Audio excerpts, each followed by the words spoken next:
जीवन का सुख मोटिवेशनल कहानी। मदर। नीतू की उम्र भी केवल 10 साल की थी। कानपुर के एक छोटे से मोहल्ले में वह एक पुराने हवेली जैसे मकान में अपनी माँ दुलारी के साथ रहती थी। कानपुर में आज से करीब 30 साल पहले दुलारी की शादी हुई थी। गांव की होने के कारण शहर के तौर तरीके उसे समझ नहीं आते थे। दुलारी के पति भगत राम बाजार में एक दुकान में नौकरी करते थे। आज से करीब 5 साल पहले उनके सिर में तेज दर्द उठा। अस्पताल ले गए। वहाँ सारे टेस्ट हुए तो डॉक्टर ने बताया कि उन्हें ब्रेन ट्यूमर है।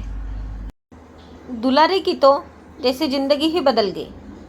घर में रहने वाली देहाती लड़की जिसे बाहर का कुछ पता नहीं था, उसके सिर पर पूरी गृहस्थी का बोझ आ गया।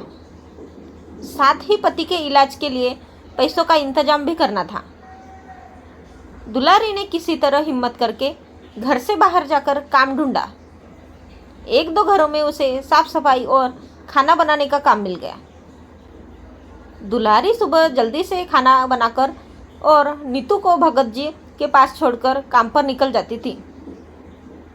घरों में काम करके दोपहर को वह घर आती और पति और बच्ची को खाना खिलाकर फिर जल्दी जल्दी 2 निवाले खाकर वापस शाम के काम के लिए चली जाती थी।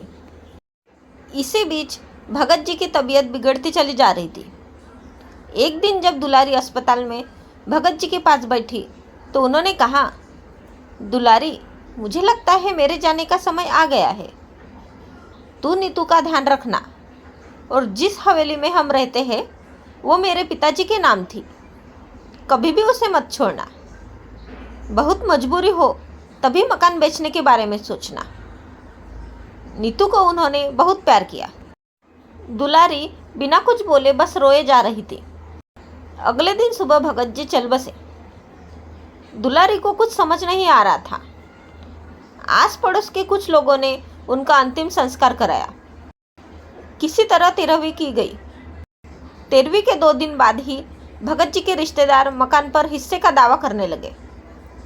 लेकिन इन 13 दिनों में और भगत जी के आखिरी शब्दों ने दुलारी को मजबूत कर दिया। दुलारी सारी बात सुनकर सबके सामने आकर खड़ी हो गई और बोली, यह हवेली मेरे ससुर जी के नाम थी और मेरे पति उनके इकलौते बेटे थे। इस पर अब मेरा और मेरी बेटी का हक है। आप सब लोग चले जाइए यहाँ से। दुलारी की बात सुनकर जो रिश्तेदार उसे सीधा समझकर हवेली लेना चाहते थे, चुपचाप वापस लौट गए।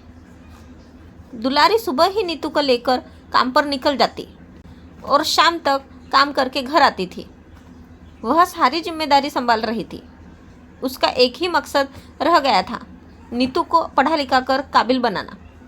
कुछ दिन बाद दुलारी ने पैसे इकट्ठे करके नीतू का एक स्कूल में दाखिला करा दिया। धीरे धीरे समय बीत रहा था। आज नीतू 10 साल की हो गई थी। एक दिन दुलारी जब शाम को घर आई तो नीतू ने उससे कहा, मम्मी, आज एक आदमी आया था, यह खत दे गया है। दुलारी ने कहा, बेटा जरा इसे पढ़कर सुना, मुझे तो पढ़ना नहीं आता है। नीतू ने लिफाफा खोला और बोली, अरे माँ, ये तो इंग्लिश में है। इतनी इंग्लिश तो मैं भी नहीं जानती हूँ। दुलारी ने उससे खत ले लिया और अपने पास संभाल कर रख लिया। अगले दिन वह जिस घर में काम करती थी उसकी मालकिन से खत पढ़वाया। उन्होंने बताया कि तुम्हारी हवेली बहुत पुरानी है। सरकार वहाँ उसे एक स्मारक बनाना चाहती है। यह सुनकर दुलारी के होश उड़ गए। नहीं नहीं मालकिन, आप इसका जवाब लिख दो। हमें नहीं बेचना है अपना घर। हम कहाँ जाएंगे? यह सुनकर उसकी मालकिन ने कहा, दुलारी, चिंता मत करो, मैं इसके बारे में पता करूँगी। लेकिन जहाँ तक मुझे पता है, तुम्हें इसके बदले में सरकार बहुत सारा पैसा देगी। दुलारी ने कहा, मालकिन, हम पैसा लेकर क्या करेंगे? हमारा गुजारा तो हो ही जाता है। मालकिन ने उससे कहा, अच्छा, 1-2 दिन रुक जा, मैं सब पता करके बताती हूँ। दुलारी काम खत्म करके घर आ गई। उसे आज बहुत ही चिंता हो रही थी। न जाने सरकार कब उसका घर छीन ले। वह कहाँ जाएगी? नीतू का क्या होगा? 2 दिन में दुलारी बहुत परेशान हो गई। 2 दिन बाद उसकी मालकिन ने बताया, दुलारी तेरी तो किस्मत ही खुल गई। जानती है इस घर के बदले तुझे करोड़ों रुपए मिलेंगे। इससे तू हमारे से भी बड़ा घर ले सकती है। उसके बाद भी इतना पैसा बचेगा कि तुझे कभी काम करने की ज़रूरत ही नहीं पड़ेगी। दुलारी को कुछ समझ नहीं आया। उसकी मालकिन बहुत अच्छी थी। उन्होंने सारा काम करवा दिया। दुलारी को बहुत सा पैसा मिला। उसने अपनी मालकिन की मदद से एक घर भी ले लिया।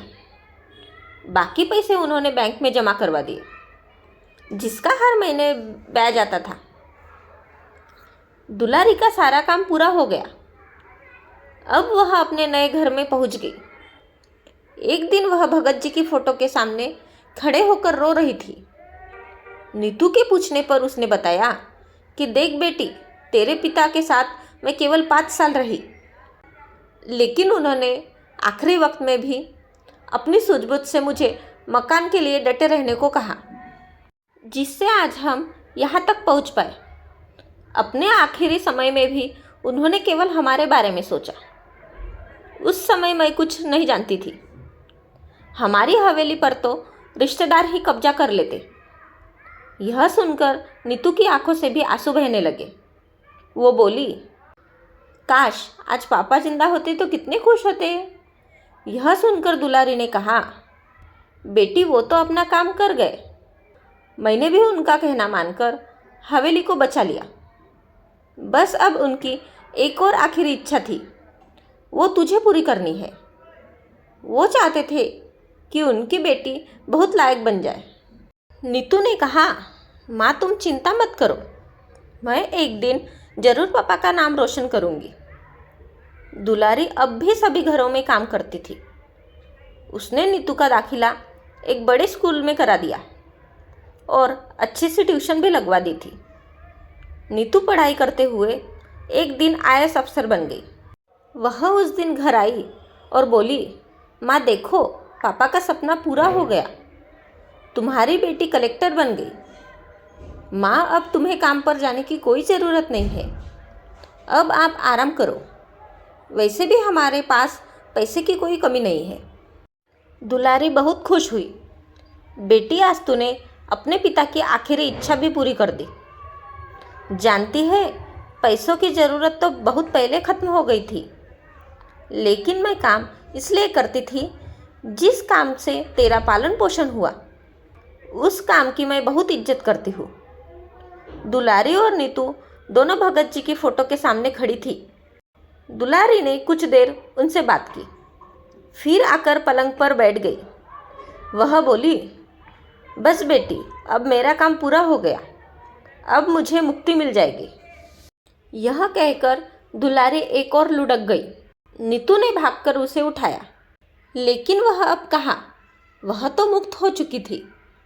नीतू रोते रोते यही सोच रही थी, आखिर मेरी माँ ने क्यों कभी सुख नहीं उठा पाया। आज जब उनके सुख उठाने का समय आया तो भगवान ने उन्हें अपने पास बुला लिया। अगर आपको हमारी ये मोटिवेशनल स्टोरी पसंद आए तो प्लीज़ हमारे चैनल को सब्सक्राइब, वीडियो को लाइक और शेयर ज़रूर करें। हमेशा की तरह पूरी कहानी पढ़ने के लिए आपको धन्यवाद।